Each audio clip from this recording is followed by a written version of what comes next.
Si tu as une salle de plus de 800 mètres carrés et que tu as du mal à la remplir, bah écoute bien cette vidéo. L'une des grosses erreurs que j'entends beaucoup de gérants quand ils viennent vers nous, c'est qu'ils me disent Gab, j'ai genre cette grosse salle de genre 600 mètres carrés, 800, 1000, 1002, mais j'arrive pas à la remplir. Et je pense que ça vient d'un problème initial de avoir les yeux plus gros que le ventre quand tu vas ouvrir. La plupart des gens ont ce problème de se dire ok, si je construis le meilleur produit, j'ai le meilleur coaching, tout ça, les gens vont venir. Et c'est faux. Malheureusement, tu auras vachement plus de chances de réussir avec une petite surface que tu pourras remplir aisément. Et là, après, si tu as les compétences marketing, vente, produits nécessaires, pouvoir te lancer sur un plus gros projet.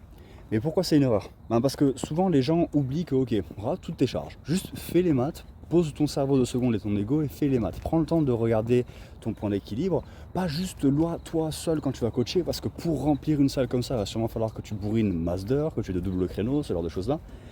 Regarde avec 2-3 coachs. Combien ça devrait te coûter pour pouvoir arriver au point d'équilibre? Et souvent les réponses que j'entends c'est genre ok 300 membres.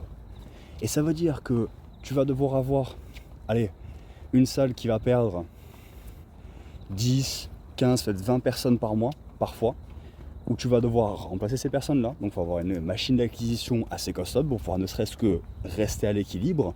Ça c'est, allez, 600, 1000 balles par mois rien qu'en budget com, tu auras derrière, il faut avoir la capacité de vendre, il faut avoir la capacité de pouvoir les servir, il faut avoir quelqu'un qui peut gérer l'appel, enfin gérer les appels, gérer les visites, tout ça. Donc c'est une personne de plus.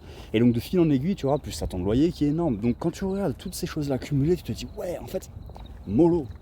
Regarde quelles sont les ressources en matière de temps, d'argent et de compétences dans toute la sphère du business, pas juste le coaching, le marketing, la vente, c'est le plus important, le coaching, la rétention client.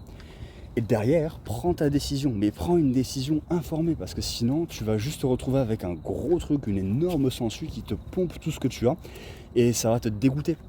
Et c'est malheureux, mais c'est beaucoup de salles qui viennent avec une grosse surface et un produit qui sur papier est excellent, donc jamais, et ne pourront peut-être jamais des fois, matérialiser leur véritable potentiel parce que elles ont pris la mauvaise décision depuis le début quoi. Donc la fais pas.